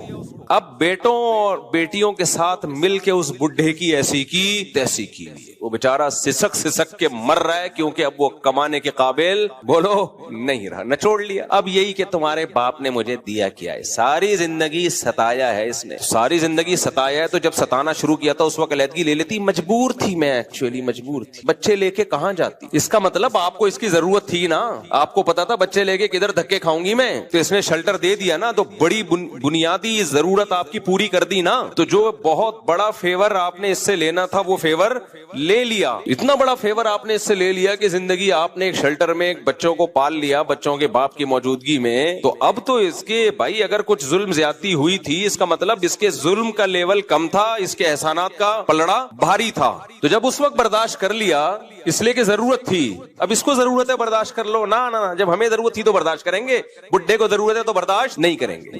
اتنا کھل کے بولتا ہوں تو خواتین جو مجھے گالیاں دیتی ہیں نا وہ خواتین ہی جانتی ہیں. ایسے کمنٹس میں گالیاں آتی ہیں نا, لیکن میں بڈھوں کو دیکھ رہا ہوں بھائی, ہم اسی سوسائٹی میں بڑے ہوئے. ہاں غیرت مند خواتین غیرت مند ہوتی ہیں, ایسی بھی ہیں. ہمارے حضرت فرمایا کرتے تھے میاں بیوی میں اصل محبت شروع ہی بڑھاپے میں ہوتی ہے. بعض دفعہ یوٹیوب پہ انسٹاگرام پہ کلپ آ رہے ہوتے ہیں, بڈھا بڈھی ایک دوسرے کو کھلا رہے ہیں, ایسا اچھا لگتا ہے, بڑا اچھا لگتا ہے دیکھ کے. وہ ایک انسٹاگرام یا ٹک ٹاک پہ ایک ویڈیو آئی, ایک بوڑھا بیچارہ بیٹھا ہوا ہے, وہ جو بڑھیا ہے اس کی بیوی, وہ اس کو کچھ دلیا کھلا رہی ہے. میاں کے دانت ہی ختم ہو گئے نا, اس کو دلیا بڑا اچھا لگ رہا تھا. تو اس کے نیچے کمنٹس میں یہ لکھا ہوا تھا کہ بیٹے جاب کے لیے باہر چلے گئے, بیٹے بہوؤں کو لے کے الگ ہو گئے, بیٹیاں شادی کر کے اپنے گھروں میں چلی گئیں, جہاں سے چلے تھے ہم وہیں آ کے کھڑے ہو گئے. جب شادی ہوئی تھی اکیلے تھے, بیٹے بہوؤں کو لے کے مارکیٹ سے شارٹ اور بیٹیاں رخصت ہو کے گھر میں, اب بڈھا بڈھی دوبارہ اکیلے. تو جہاں سے اس رشتے کا آغاز ہوا تھا اینڈنگ بھی وہیں. لیکن یہ ان کے ہوتا ہے جن کے 2 بچے ہوتے ہیں, یہ مالداروں کے ہوتا ہے. یہ نحوست اللہ نے کس کے لیے رکھی ہے؟ پیسے والوں کے لیے, جن کے دل چھوٹے ہوتے ہیں, بنگلے 1000 گز کے ہوتے ہیں. ایک آدھ بچہ امریکہ چلا گیا, ایک جاپان چلا گیا, ایک بیٹی تھی وہ چلی گئی. بڈھا بڈھی ایک دوسرے کو کب تک دلیا کھلاؤ گے بھائی, کب تک کھلاؤ گے؟ بڑھاپا انہی کا مزے کا گزرتا ہے جن کے ہول سیل کے حساب سے اولادیں ہوتی ہیں. اور قرآن کے الفاظ دیکھو یار, الفاظ دیکھو قرآن. مشرکین مکہ میں ولید ابن عتبہ تھا, عتبہ ابن ولید تھا, نام میں بھول رہا ہوں اس کا, بڑا کافروں کا ایک سردار تھا, بہت ہی متکبر قسم کا. اللہ نے اس کو بیٹے بھی دیے, بہت مال بھی بہت دیا, تو وہ بڑا فخر کرتا تھا اور نبی صلی اللہ علیہ وسلم کی مخالفت کرتا تھا کیونکہ اتنے بیٹے تھے, بڑا اسٹرانگ تھا نا. پہلے باپ بیٹوں سے کیا ہو جایا کرتے تھے؟ اسٹرانگ. باپ کو بتا ہوتا تو میرے بیٹے ہیں, کوئی مجھ پہ ہاتھ نہیں ڈال سکتا, اور میری ذمہ داری کس کی ہے؟ بیٹوں کی ہے. اب بھی ہوتا ہے لیکن مارکیٹ سے یہ چیزیں آہستہ آہستہ کیا ہو رہی ہیں؟ شارٹ ہو رہی ہیں. تو بیٹا ہی مارکیٹ سے شارٹ ہو رہے ہیں. 1-2 بچوں کو بیٹا تھوڑی کہتے ہیں. ایک بیٹا ہو گیا, پھر ایک دو بچی ہو گئی بیٹی, تو اس کو اولاد کہا جاتا ہے. مذاق ہے یار, اس کو کیا کہتے ہیں؟ اولاد. دیکھو ایک بات بتاؤں, کوئی آدمی لنگڑوں میں پیدا ہوا ہو نا, لنگڑوں میں, تو وہ سمجھتا ہے سارے لنگڑے ہی ہوتے ہیں. وہ کیا سمجھے گا؟ ارے ایک آدمی ایسے ہاسپٹل میں ایک بچہ پیدا ہوا جہاں سارے لنگڑے تھے, وہ بچہ بھی کیا تھا؟ لنگڑا. تو اسی میں بڑا ہو گیا, تو اس کا خیال ہوگا کہ دو ٹانگیں کسی کی بھی ہوتی نہیں ہے, نہ کوئی دوڑ سکتا ہے نہ کوئی چل سکتا ہے. وہ سمجھے گا یہ نیچرل ہے. فیملی پلاننگ والوں نے نا نسلیں روک روک کے آپ کے دماغ میں یہ ڈال دیا ہے کہ 2-3 بچے ہونا نیچرل ہے, زیادہ ہونا یہ نیچرل نہیں ہے, اب نارملٹی ہے. تو کبھی جا کے دیکھا کرو جن کے گھر بچے زیادہ, ان کی خوشیاں دیکھا کرو جا کے, تمہیں پتا چلے گا اصل میں یہ نیچرل ہے. ہم فطرت سے ہٹ گئے ہیں. خیر یہ تو ایک الگ ٹاپک ہے جس میں میں بولتا رہتا ہوں, بہت ڈھیٹ آدمی ہوں, میں مرتے دم تک بولتا رہوں گا اس پہ. تو اب وہ جو سردار تھا اس کے بیٹے تھے, مال تھا, تو اللہ نے اس کو یہ بتایا کہ تم جو نعمتوں پہ اتنا فخر کرتے ہو, یہ نعمتیں تمہیں اللہ کے عذاب سے نہیں بچا سکتی. تو اس میں اللہ کے الفاظ یہ ہیں, یا ایھا المدثر قم فانذر وربک فکبر وثیابک فطہر والرجز فہجر ولا تمنن تستکثر روزانہ فجر میں یہ سورت پڑھتا ہوں. میرے دماغ ادھر بیٹوں کی طرف جا رہا ہے نا. یا ایھا المدثر قم فانذر وربک فکبر وثیابک فطہر والرجز فہجر ولا تمنن تستکثر ولربک فاصبر فاذا نقر فی الناقور فذلک یومئذ یوم عسیر علی الکافرین غیر یسیر ذرنی ومن خلقت وحیدا وجعلت له مالا ممدودا وبنین شہودا. اللہ کہتے ہیں اس کو چھوڑ دو, اس کو ذرا چھوڑ دو, میں اس کو خود ہی نمٹوں گا. میں نے اس کو مال بھی دیا, یعنی اللہ اپنی نعمتیں گنوا رہا ہے, وبنین شہودا, اور حاضر رہنے والے بیٹے بھی دیے. اس سے پتا چلتا ہے بھائی بیٹے وہی اچھے ہوتے ہیں جو بڑھاپے میں حاضر ہوں. وہ بیٹے کسی کام کے نہیں ہے, بڑھاپے میں ایک امریکہ میں اور ایک کینیڈا میں جاب کر رہا ہو. بڑھاپے میں آپ کو بیٹے حاضر سروس چاہیے, تب فخر ہے آپ کے لیے. نہیں آئی میرا خیال ہے بات, دوبارہ سے بیان کر دوں, جس نہیں سمجھ میں آئے گا, تم لوگ بچے ہو سمجھ میں بہت معذرت نہیں آئے گا. فیملی پلاننگ والوں نے اتنا ڈس لیا ہے نا, ایسا کروڑوں اربوں روپے خرچ ہوئے ہیں ان تحریکوں پہ. ڈرامے بنائے گئے ہیں جن کے زیادہ بچے ان کا مذاق اڑایا جائے, لطیفے بنائے گئے ہیں, اور ایڈورٹائزمنٹ کی گئی ہے تاکہ ہماری نسل کم ہو, کیونکہ ان کی نسل بڑھ نہیں رہی ہے. تو انہوں نے کہا اپنے دشمنوں کی نسل ہی کم کر دو اگر ہماری بڑھ نہیں رہی ہے تو. خیر, تو اللہ کہتے ہیں دیکھو میں نے کتنی نعمت دی انسان کو, میں نے اس کو مال بھی دیا, وبنین شہودا, اور بڑھاپے میں اس کے سامنے حاضر رہنے والے بیٹے بھی دیے. اللہ نے بیٹیوں کا ذکر اس لیے نہیں کیا, وہ تو رخصت ہو کے بہرحال گھر جائیں گی نا, وہ تو اپنے سسرال جائیں گی ہی جائیں گی, لیکن اللہ کہتے ہیں کتنی بڑی نعمت کے حاضر رہنے والے بیٹے دیے میں نے اس کو. تو اس سے پتا چلتا ہے بیٹا سچی مچی میں نعمت اسی وقت بنتا ہے جب وہ حاضر ہو. آج کل 1-2 بیٹے ہوتے ہیں وہ بھی حاضر نہیں ہوتے. کبھی خوشبو لگا کے نہ آؤ, میں تمہیں 1000 گز کے بنگلوں میں لے کے جاؤں گا اور بڈھوں کے حال دکھاؤں گا تمہیں, بڈھیا اور بڈھے کا حال. بیچارے بڑھیا کیا پڑی ہوئی ہوگی اور بڈھا ادھر پڑا ہوا ہوگا, صرف ایک کلپ آ جائے گا دلیا کھلاتے ہوئے, اس کے علاوہ کیا کریں گے. تو بیٹے وہی ہوتے ہیں جو آپ کے سامنے موجود ہوں, خیال کر رہے ہوں آپ کا, بڑھاپے میں آپ کا سہارا بن رہے ہوں, آپ کی خدمت کر رہے ہوں, آپ کو کھلا پلا رہے ہوں, اور احسان نہ جتلا رہے ہوں, فخر کر رہے ہوں. سمجھ میں آیا قرآن کیا کہہ رہا ہے؟ تو اس لیے میرے بھائی نسل بڑھاؤ اپنا بڑھاپے کے لیے, جلدی شادی کرو اور نسل کو بڑھاؤ. یہ جو آج کل ہے نا پیسہ ہی سب کچھ ہوتا ہے, بالکل بیکار قسم کی باتیں ہیں یہ. پیسہ ہی سب کچھ ہوتا تو سوئٹزرلینڈ میں سب سے زیادہ خودکشیاں نہ ہوتی. بعض موٹیویشنل اسپیکر بنے ہوئے ہیں اور پیسہ ہی سب کچھ ہوتا ہے. ان کا بڑھاپا دیکھنا حشر کیا ہوگا ان کا, ابھی سے پیش گوئی سن لو. پیسے میں ہی ڈوب کے مریں گے یہ. گرل فرینڈز رکھتی ہیں جب پیسہ زیادہ آتا ہے, اولادیں دیر سے ہوتی ہیں کیونکہ عیاشی میں لگے ہوئے ہوتے ہیں, کیونکہ پیسہ بہت. لیکن عیاشی کی ایک عمر ہے, اس کے بعد آپ کے دانت ہی اس قابل نہیں رہتے کہ آپ کھا سکو, اور آپ میں ڈیزائرز ہی ختم ہو جاتی ہیں ایج کے ساتھ بڑھنے کے ساتھ ساتھ. گولیاں کھا کھا کے عیاشی کر رہے ہوتے ہیں, اس سے اور کباڑا ہو جاتا ہے. اس لیے حلال میں اللہ نے برکت, نعمت, خوشیاں رکھی ہیں. حرام میں لذت کی مثال ایسے جیسے کوئی چرس اور ہیروئن پی کے مزے اڑا رہا ہو. تو یہ مزے تھوڑی دیر کے تو ہیں, لیکن اس سے آپ کی زندگی کے حقیقی مزے کرکرے ہو جائیں. حلال کی لذتیں اللہ آپ سے چھین لے گا, اور جب وہ چرس ہیروئن نہیں ملے گی تو عذاب میں آؤ گے. یہی حال زانی کا ہوتا ہے, اور جو حرام عیاشیاں کر رہے ہوتے ہیں انہی کا یہ حال ہوتا ہے. تو یہ بات یہاں آئی کہاں سے, یہ جو بنین شہودا حاضر سروس بیٹے, یہ بات آئی کہاں سے؟ نہیں وہ تو میں نے بیان کر دیا, لیکن یہ موضوع یہاں چینج کیسے, میں تو اخلاق کی بات کر رہا تھا نا. ہے ہاں, سانچے میں انسان کو اللہ نے ڈھالا ہے اخلاق. ہاں میں اس کی بات کر رہا تھا کہ با اخلاق عورت, اس کو نہیں کہتے کہ تھینک یو سے بات کرے ہر ایک سے. با اخلاق عورت جو کہ ہوتی ہیں بہت ساری غیرت مند خاندانوں کی, وہ جب میاں بڈھا ہو جاتا ہے, ویسے تو ہوتا بوڑھا ہے لیکن میں اس کو بڈھا جان کر کہہ رہا ہوں کیونکہ لگتا بوڑھا نہیں ہے, بڈھا لگ رہا ہوتا ہے بیچارہ, سمجھ رہے ہو نا, وہ بوڑھا نہیں لگ رہا ہوتا, ہوتا, وہ کیا لگ رہا ہوتا ہے, بڈھا, یعنی اس کی عزت نہیں ہوتی.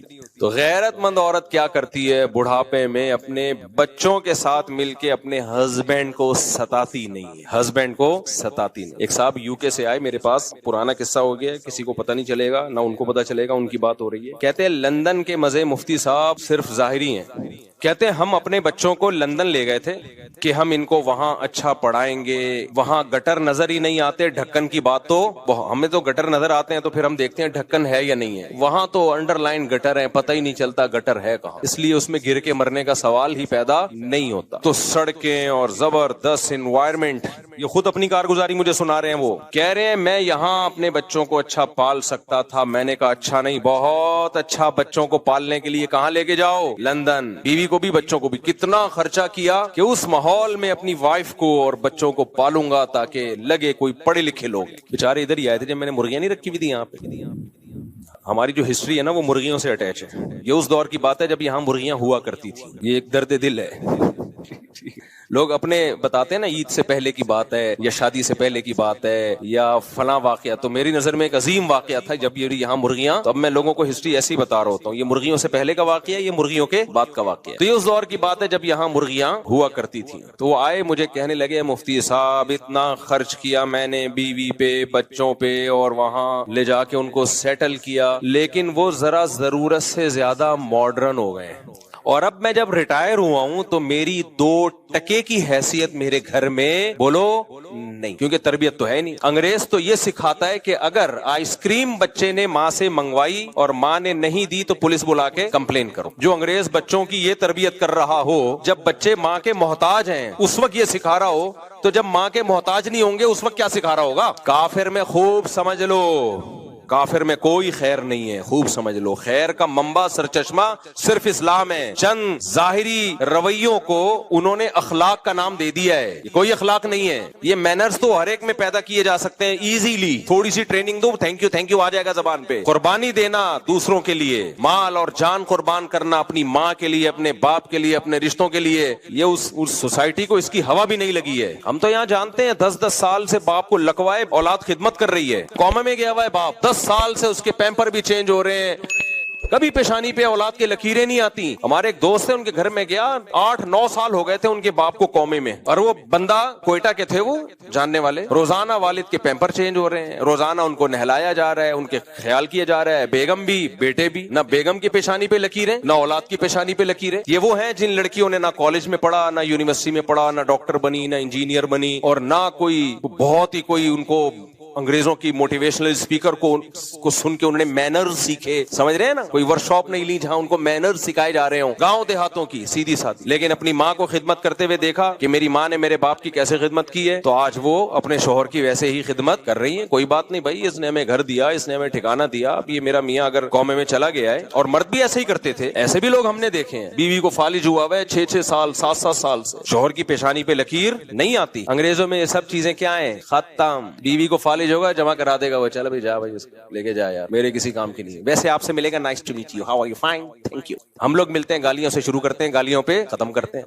تو اس کو وہ اخلاق کہتے ہیں. ایسا ظرف پیدا کرو میرے بھائی. تو 8 سال سے میں نے دیکھا وہ اپنے باپ کی خدمت کر رہا ہے. وہ کوئٹہ کا پٹھان دوست ہمارا اب بھی ہے, وہ اب تو اس کے والد کا انتقال ہو گیا, اللہ مغفرت کرے. تو میں نے کہا یار اتنی ٹف آپ کی روٹین ہے, لیکن چہرے پہ مسکراہٹ, کہہ رہے سعادت سمجھ کے کرتا ہوں, جنت کا ذریعہ سمجھ کے کرتا ہوں. تو وہ جو صاحب تھے نا یو کے, وہ مجھے کہنے لگے کہ مفتی صاحب بہت خرچ کیا اپنے بیوی بچوں پہ, زندگی لٹا دی, اپنے لیے کچھ نہیں بچایا. کہتے ہیں اب میرا ٹائم ایسے پاس ہوتا ہے گھر میں تو کوئی لفٹ بولو نہیں کر, تھوڑا سا اونچی آواز میں بات کر لو تو آگے سے اسی اسپیڈ کے ساتھ ریپلائی. ہمارے ایک دوست ہیں, وہ سمجھ نہ جائیں کہ ان کی بات ہو رہی ہے, ان کے ابا کہیں UK چلے گئے, تو ابا تو دیسی اسٹائل کے تھے, انہوں نے وہیں جا کے بھی ڈانٹ ٹپٹ شروع کر دی, یہ بچہ کیا کر رہا ہے, یہ کیا کر رہا ہے, یہ میرا پوتا کیا کر رہا ہے, میرا نواسا کیا کر رہا ہے. انہوں نے تو بھگایا ابا کو. یہاں آ کے ان سے بولا یار تم نے ابا کو پالا ہوا کیسے ہے, یہ تو ڈانٹ ٹپٹ کرتے ہیں. میں نے کہا دیکھ لو میرے بھائی, تم دیسی ہو, تم نے خوشی خوشی ابا کو رکھا ہوا ہے, اور یہ ڈانٹ ٹپٹ صبح شام برداشت کرتے ہو, بلکہ باپ کے مرنے پہ رو گے. اور یہی تمہارے جو رشتہ دار وہاں جا کے رہے ہیں, وہ باپ کو چند دن برداشت نہیں کر پائے. یہ فرق ہے لندن میں اور پاکستان میں. ہم ڈھکن لیس, گٹر ڈھکن لیس لوگ ہیں, لیکن اخلاق لیس بولو نہیں ہے. یہ جو ہمارے گٹروں کے ڈھکن نہیں ہے, یہ تو ہمارے حکمرانوں کی وجہ سے نہیں ہے بھائی. یہ تو ہمارے حکم, انڈیا ڈرا کیوں ہے ہم سے؟ اس نے جب کراچی کا حشر دیکھا, انہوں نے بولا ایسا حشر انہوں نے ہمارا کر دیا, ہمارا تو کسی کو منہ دکھانے کے قابل نہیں رہیں گے ہم لوگ. کیا خیال ہے بھائی؟ انہوں نے دیکھا کہ یار انہوں نے اپنے ملک کا جو حشر کیا ہوا ہے, ہمارے ملک پہ قبضہ کر کے اگر انہوں نے یہی کر دیا, ویسے ان کا بھی کوئی اتنا اچھا حال نہیں ہے, یہ تو ہم ویسے ایک لطیفے کے طور پہ بتاتے ہیں. وہاں بھی کوئی ایسا نہیں ہے کہ ڈیولپمنٹ کے کام ہو رہے ہیں اور اس کو انہوں نے سوئٹزرلینڈ بنا دیا ہو. خون ہمارا ایک ہی ہے. تو وہ مجھے کہنے لگے کہ مفتی صاحب بہت برے حالات میں ہوں, نہ بیگم لفٹ کراتی ہے اور نہ بچے. تو میں نے کہا پھر ٹائم کیسے پاس ہوتا ہے؟ کہتے شام کو ایک تھڑا ہے, میرے جیسے سارے بڈھے وہاں جمع ہوتے ہیں, ستائے ہوئے, میرے جیسے سارے بڈھے وہاں بولو جمع ہوتے ہیں, جو کہہ رہے سبتا کا تقریباً یہی حال ہے, اللہ یہ کہ کسی کو اللہ نے دین پہ چلنے کی توفیق عطا فرمائی. تو سارے بڈھے جتنے بھی ہیں جو ریٹائر ہو گئے, جاب سے ریٹائر ہونا تو سمجھ میں آتا ہے, گھر سے بھی ریٹائر ہو گئے, کہہ رہے ہیں جب تک کھلا پلا رہے تھے تو تھوڑی بہت عزت تھی, اب اس سے گئے. یہی حال باپ کا بھی ہوتا ہے, اور جب ماں زیادہ بوڑھی ہو جائے گی نا, اس بیچاری کا بھی یہی حال ہونے والا ہے, اس کا بھی یہی ہونے والا ہے. تو پھر وہ اس کو کہہ رہے ہیں کہ ہم سارے بڈھے جمع ہوتے ہیں, پھر اپنا دکھ اور درد شیئر کرتے ہیں ایک دوسرے کے ساتھ. بتا آج تیری کتنی بےزتی ہوئی گھر میں؟ وہ کہتا ہے میری اتنی بےزتی ہوئی. بتا تیری کتنی بےزتی ہوئی؟ تو با اخلاق احسان فراموش بولو نہیں, جس کی آپ کو ضرورت ہے اس کے لیے تو سبھی جھک جاتے ہیں اس کے سامنے. دیکھو میں بار بار ماں باپ پر کیوں بولتا ہوں, کیونکہ ہم دنیا میں دیکھ رہے ہیں کہ حقوق کی آواز اٹھائی جا رہی ہے, خواتین کے حقوق کی, بچوں کے حقوق کی, جانوروں کے حقوق کی. قرآن نے سب سے زیادہ اگر حقوق کی آواز اٹھائی ہے تو ماں باپ کے حقوق کی. اب یار یا تو قرآن صحیح ہے یا انگریز صحیح ہے. قرآن بچوں کے حقوق کی بات کرتا ہے اتنی نہیں جتنی ماں باپ کی بات کرتا ہے. قرآن بہن بھائیوں کے حقوق کی بات کرتا ہے اتنی نہیں جتنی ماں باپ کے حقوق کی بات کرتا ہے. قرآن خواتین کے حقوق کی بھی بات کرتا ہے اتنی نہیں جتنی ماں باپ کے حقوق کی بات کرتا ہے. قرآن ریاست کے حقوق کی بھی بات کرتا ہے اتنی نہیں جتنے والدین کے حقوق کی بات کرتا ہے. قرآن پڑوسیوں کے حقوق کی بات بھی کرتا ہے اتنی نہیں جتنی والدین کے حقوق کی بات کرتا ہے. قرآن بیوی کے حقوق کی بات بھی کرتا ہے اتنی نہیں جتنی والدین کے حقوق کی بات کرتا ہے. قرآن شوہر کے حقوق کی بات بھی کرتا ہے اتنی نہیں جتنے والدین کے حقوق کی بات کرتا ہے. بات بھی زیادہ کرتا ہے اور اس کے لیے صیغے بھی الگ سے استعمال کرتا ہے. وہ والے صیغے ورڈنگ یوز نہیں کرتا جو بہن بھائیوں کے لیے یوز کرتا ہے. جب قرآن دیگر رشتہ داروں کی بات کرتا ہے تو حکم دیتا ہے اللہ تمہیں یہ کرو یہ کرو یہ کرو. جب ماں اور باپ کی بات کرتا ہے تو وصینا وصیت کر رہے ہیں ہم تمہیں, قضا ربو کا فیصلہ کر دیا تیرے رب نے ایسا کرنا ہے تم نے. جو سینٹینس ہیں ان میں بھی بہت جان ڈال دیتا ہے قرآن. اور پھر قرآن جس ترتیب سے بیان کرتا ہے, قرآن ماں باپ جب حقوق کی بات کرتا ہے نا دوسروں کے, اپنے حق کے بعد نہیں بات کرتا. ماں باپ کے حقوق کی بات کرتا ہے تو اپنے بعد سب سے پہلے ماں باپ کی بات کرتا ہے. گورا نہیں کرے گا یہ بات, گورا فادر ڈے منائے گا لوگوں کو بیوقوف بنانے کے لیے, اور ہمیں بھی بیوقوف بنا دیا اس نے. ہمارے یہاں بھی یہ جو سیکولر لبرل لوگ ہیں نا فادر ڈے اور مدر ڈے منا رہے ہیں, ان بیچاروں پہ مجھے بہت, ان کو اللہ نے دنیا میں ہی جہنم دے دی ہے. سیکولر اور لبرل ہو کے نا مولویوں کا مذاق اڑا کہ یہ داڑھی والے یہ شلواریں ٹخنوں سے اوپر کر, یہ مولوی ہمیں تہذیب سکھائیں گے. تہذیب تو فلاں یونیورسٹی میں سکھائی جاتی ہے, پروفیسر صاحب اتنی اسٹائل میں بات کرتے ہیں. یہ مولوی لوگ تو فتوے جھاڑتے رہتے ہیں ایک دوسرے پہ.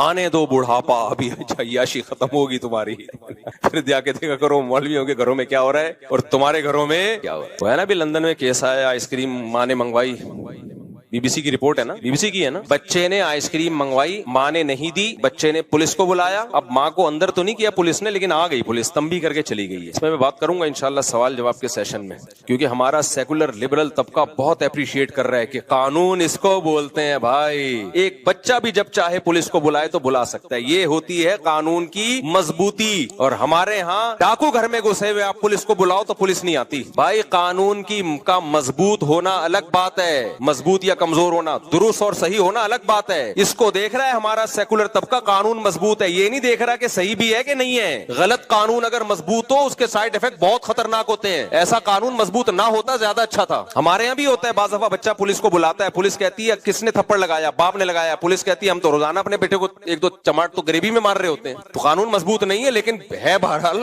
ٹھیک ہے کہ ابا نے اگر ایک ہاتھ تھپڑ لگا دیے تو مارنا نہیں چاہیے کہ آپ جا کے گریبیوں میں مارنا شروع کر دیں. میں مار کو اپریشیٹ نہیں کر رہا, جو تربیت محبت سے ہوتی ہے مار کٹائی سے نہیں ہوتی. لیکن اگر باپ نے مار دیا, ماں نے مار دیا, بیٹے کو یہ رائٹ نہیں ہے کہ پولیس بلائے. وہ باپ کا بلا وجہ مارنا غلط اگر ہے تو بیٹے کا آگے سے اپلائی کرنا اس سے بڑا غلط ہے. یہ ناقابل معافی جرم ہے, یہ ناقابل معافی جرم ہے. لیکن انگریزوں کو اس جرم کا جرم ہونا معلوم نہیں ہے, کیونکہ خدا کو نہیں مانتے تو خدا کے حکام کو بھی نہیں مانتے. نفس پرستی کی بیس پہ جب قانون بنتے ہیں تو اس کے سائیڈ افیکٹ یہی ہوتے ہیں, یہی سائیڈ افیکٹ ہوتے ہیں اس کے. ہمارے یہاں تو بھائی بچپن میں ہم ٹیچروں سے پٹ کے نہیں اپنے ماں باپ باپ کو بتاتے تھے کہ ٹیچر نے مارا ہے، کیونکہ اگر ابا کو آ کے بتاتے نا ٹیچر نے تھپڑ مارا ہے تو 4 تھپڑ ابا الگ سے مارتے کہ ٹیچر کی شکایت کیوں کر رہے ہو۔ باقی کو ٹیچر زیادتی بھی کرتے ہیں، بے تحاشا مارتے ہیں، اس کو میں کبھی بھی اپریشیٹ نہیں کرتا، بلا وجہ مارتے ہیں، اپنی غصہ کہیں اور کا ہوتا ہے نکالتے کس پر ہیں؟ بچوں پہ، وہ تو ناجائز ہے۔ میں تو صرف ایک سمجھانے کے لیے کہ پہلے کیا ادب سکھایا جاتا تھا، میں مار کو پروموٹ نہیں کر رہا کہ ٹیچروں کو چاہیے بچوں کو تھپڑ شپڑ مارا کریں، اس کو پروموٹ نہیں کر رہا، صرف یہ بتا رہا ہوں کہ اگر ٹیچر نے کبھی ہاتھ اٹھا لیا ہے کبھی کبھار تو شکایت بنتی نہیں ہے۔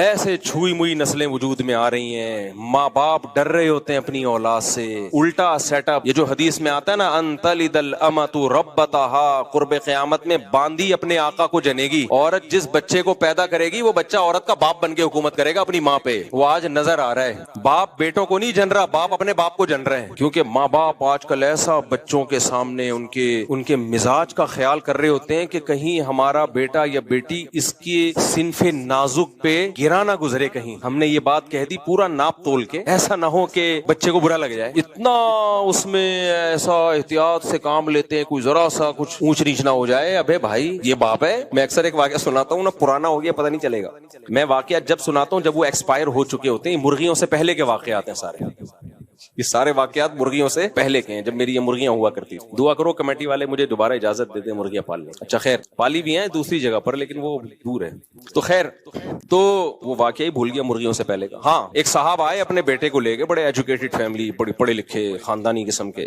اپنے بیٹے کو لے کر آئے کہ کچھ سمجھانا تھا اس کو، ماشاءاللہ پینٹ شرٹ میں، اور بڑا گیٹ اپ سے بھی پتہ چل جاتا ہے نا وہ پڑھا لکھا آدمی ہے، اچھی فیملی سے ان کا تعلق۔ میرے سامنے بڑی پست آواز میں بات کر رہے، بیٹا جوان 24-25 سال، بہت آرام سے دھیمے لہجے میں کہ دیکھیں آپ میرے بیٹے کو یہ سمجھائیے مفتی صاحب کائنڈلی، یہ ایسا کرتے ہیں، یہ ویسا کرتے ہیں، یوں کرتے ہیں، آپ ان کو سمجھائیے۔ آواز ابا کی کیا تھی؟ بولو پست، کہ بیٹے کی شان میں کہیں گستاخی نہ ہو جائے، اور بیٹا جب بات کرے تو 2-2 فٹ اچھلے، ٹکی نہیں رہا زمین پہ، ایسے بات کر رہا، اور باپ پھر اس کو کہہ رہے دیکھیں بیٹا لاؤڈلی مت بولیں، کائنڈلی دیکھیں مفتی صاحب نہیں ایسا نہیں ہے جیسا یہ کہہ رہے ہیں، نہیں مفتی صاحب ایسا نہیں ہے، یہ غلط بیانی کر رہے ہیں، اور بیٹا پھر چیخ رہا ہے، منہ سے جھاگ نکل رہا ہے اس کے۔ میں نے کہا یار مجھے کچھ ایسا لگ رہا ہے کہ کچھ غلط ہو گیا ہے فطرت کی طرف سے، کچھ کیا ہو گیا ہے؟ ویسے فطرت کبھی غلطی کرتی نہیں، لیکن کچھ ایسا لگ رہا ہے کہ جس کو پہلے پیدا ہونا چاہیے تھا وہ بعد میں پیدا ہو گیا، جس کو بعد میں پیدا ہونا چاہیے تھا وہ بولو پہلے پیدا۔ میں نے کہا یہ گھر میں الٹا سیٹ اپ چل گیا ہے، کیا اس کو پہلے پیدا ہو کے باپ بننا چاہیے تھا اور آپ کو بعد میں پیدا ہو کے اس کا بیٹا بننا چاہیے تھا؟ اسٹائل سے تو یہی لگ رہا ہے کہ یہ باپ ہے اور آپ بیٹے ہو، اسٹائل سے یہ لگ رہا تھا کہ جو باپ ہے وہ اصل میں کیا ہے؟ بیٹا ہے، اور جو بیٹا ہے وہ اصل میں کیا ہے؟ باپ ہے۔ اور یہ صرف ایک کا اسٹائل نہیں ہے، آج کل گھروں میں یہ اسٹائل لاؤنج ہو گیا ہے، یہ ڈراموں سے، فلموں سے، یونیورسٹیوں میں سکھایا جا رہا ہے کہ تم انڈیپینڈنٹ ہو، تم انڈیویجول ہو، تم کسی کے محتاج نہیں ہو، ہیومن رائٹس، ہر ایک کا اپنا ایک حق ہے، اور وہاں سے بھی یہ سب چیزیں آ رہی ہیں، اور ڈراموں میں دکھایا جا رہا ہے شوہر نے بیوی کو ایک تھپڑ لگایا تو بیوی نے بھی رکھ کے پورا اسٹائل سے پوری 5 انگلیاں اس کے جڑ دی۔ لوگ کلیپنگ کر رہے ہیں نیچے کمنٹس میں، ماشاءاللہ ایسا ہی ہونا چاہیے ایسے شوہروں کے ساتھ۔ مجھے خیال ہو رہا تھا کہ اللہ کرے ان کی بیویاں ان کو گریوی میں ایک چماٹ سب کو رکھ کے دیں۔ شوہر کا چماٹ مارنا، تھپڑ مارنا غلط ہے بھائی، لیکن اس کا یہ مطلب تھوڑی ہے کہ اگر اس نے مار دیا تو بیوی بھی آگے سے ایک چماٹ لگا دے۔ غلط چیز کو ختم کرنے کے لیے اس سے زیادہ غلط کیوں کروا رہے ہو؟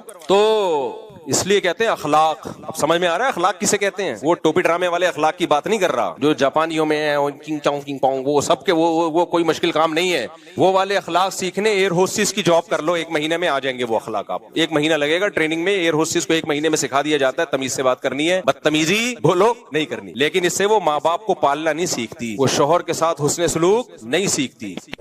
تو یہ والے جو ایئر ہوسٹس والے اخلاق ہیں کہ مسکرا کے بات کرنا، یہ 1 مہینے کی ٹریننگ سے آ جاتے ہیں، لیکن ہمارے یہاں چونکہ وہ بھی نہیں ہے اس لیے آتے وہ بھی نہیں ہے، لیکن خیر ایک مثال دے رہا ہوں۔ اوریجنل اخلاق جو ہے نا وہ تھوڑا ڈیفیکلٹ ہیں، وہ پیغمبروں کی صحبت کے بغیر نہیں آتے، یا ان کی صحبت اٹھاؤ جنہوں نے پیغمبروں کی صحبت اٹھائی، یا ان کی صحبت اٹھاؤ جنہوں نے پیغمبروں کی صحبت اٹھانے والوں کی صحبت اٹھائی، اللہ والوں کی صحبت اٹھائی، ان کی صحبت اٹھائے بغیر یہ سچی مچی والے اخلاق پیدا نہیں ہوتے، سچی مچی والے اخلاق پیدا نہیں ہوتے۔ تو میں جس اخلاق کی بات کر رہا ہوں وہ ہے باطن کی اصلاح، کہ اپنے محسنوں کو پہچانے انسان۔ اسلام میں سب کو ایک لاٹھی سے نہیں ہانکا گیا ہے، پڑوسی کا حق دور رہنے والے سے زیادہ ہے۔ آج ہماری سوسائٹی میں ہے زیادہ ہے بھائی، وہ جو آپ کی دیوار جس کی دیوار کے ساتھ لگتی ہے اس میں اور غفار صاحب میں کوئی فرق بولو ہے ہی نہیں، جمشید صاحب ہو گئے یا پڑوسی ہو گیا کوئی فرق نہیں ہے۔ دیکھو پورشن والے گھر کبھی بھی مت لو، پورشن والے گھر جو ہے نا، پورشن والے، یہ ڈھیٹ پنا، پڑوسیوں کے حقوق کی بات کر رہا ہوں.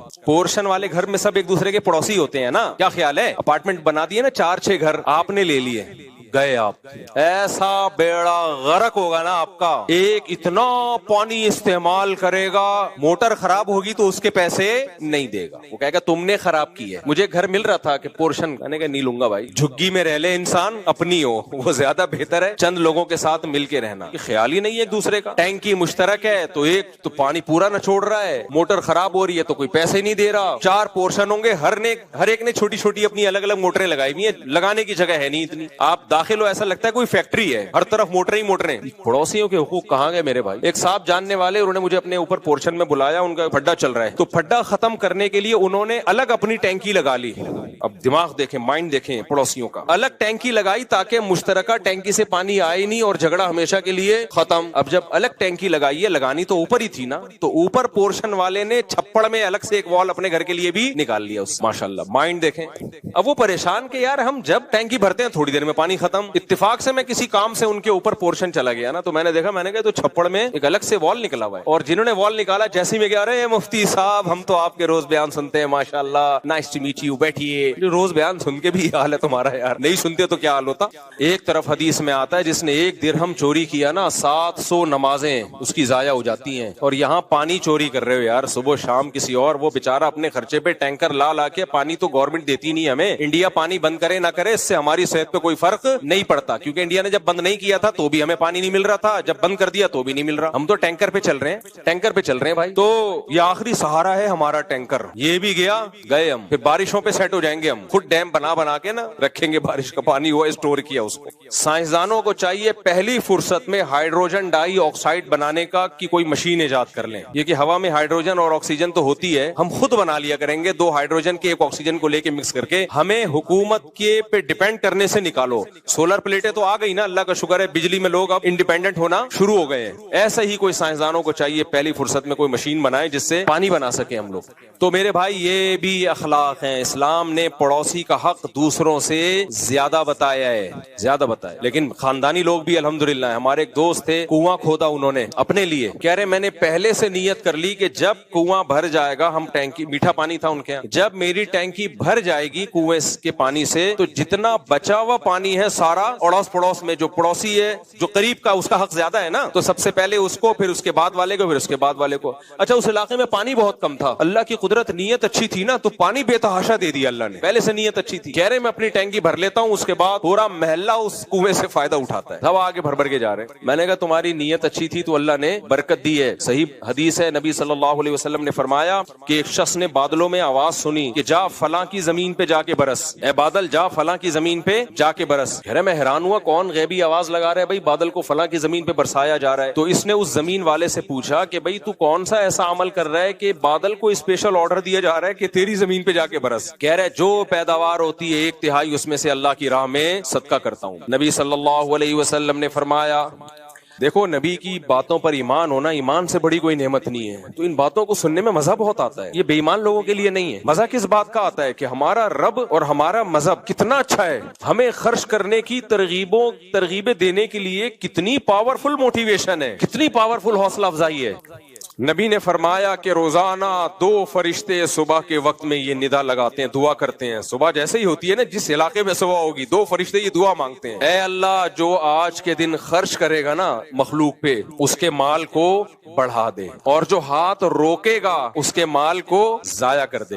اللہ ویسے بھی یہ کام کر سکتا تھا نا، لیکن اللہ نے اس کام کے لیے 2 فرشتوں کی ڈیوٹی لگا دی ہے کہ روزانہ صبح اٹھ کے یہ دعا مانگ. تو اللہ کو بڑے دل والے پسند ہیں، چھوٹے دل والے پسند بولو نہیں. اللہ چھوٹے دل کا ہے، بڑے دل کا ہے، بڑے دل کا ہے. یہودیوں نے کہہ دیا تھا کہ اللہ ہمیں ترسا کے کھلاتا ہے، معاذ اللہ. وقالت الیہود ید اللہ مغلولہ، یہودی کہتے تھے اللہ کے ہاتھ تنگ ہیں، بہت تھوڑا تھوڑا دیتا ہے. اللہ کو اتنا غصہ آیا، قرآن کی آیتیں نازل ہوئیں، فرمایا غلت ایدیہم، ان کمبختوں کے ہاتھ بند ہیں، ولعنوا بما قالوا، جو انہوں نے کہا ان پر لعنت، بل یداہ مبسوطتان، اللہ کے دونوں ہاتھ کھلے ہوئے ہیں. دیکھو اللہ معاذ اللہ نقل کفر، اگر بخیل ہوتا تو اللہ اللہ کو یہ تانا سن کے غصہ آتا؟ بولو نا. تو یہودیوں نے اللہ کو بول دیا بخیل، معاذ اللہ کنجوس. اللہ کو اتنا غضب آیا، فرمایا یہ کنجوس ہیں، ان پر لعنت. بل یداہ مبسوطتان، اللہ کے دونوں ہاتھ کھلے ہوئے ہیں. ينفق کیف یشاء، جیسے چاہتا ہے لٹاتا ہے بندوں پہ. تو بتاؤ اللہ کو کنجوس پسند ہے یا سخی پسند ہے؟